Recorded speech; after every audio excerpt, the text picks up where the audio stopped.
هنسأل كابتن يوسف خليل كده عن فرقة المليار كده، شايفها ازاي؟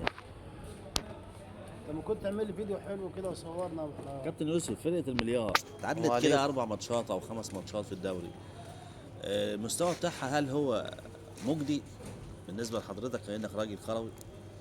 وهل تستاهل الفرقة ديت إن هي الفلوس دي كلها بالمستوى ده؟ اولا بسم الله الرحمن الرحيم، فريق الاهلي فرقه كبيره برضه، فريق بطولات طول عمره. والله كنت بحكي. ولكن انا في رايي الشخصي ان اللي بيحصل في النادي الاهلي حاليا مش لعيبه ولا اداره بتاع، دي حاجه الهيه من فوق من عند ربنا.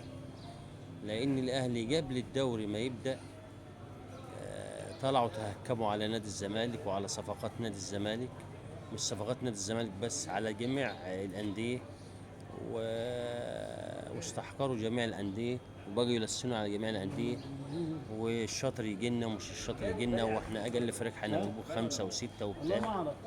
رنيت على بعيد ما ردش عليا، رن عليك. فأنا في رأيي الشخصي اللي بيحصل في النادي ده حاجة إلهية سبحان الله، مش كورة ولا، لأن الأهلي طول عمره نادي كبير وفي نجوم، مش معقول الفريق ده بكل النجوم دي ما ونفس المستوى ده.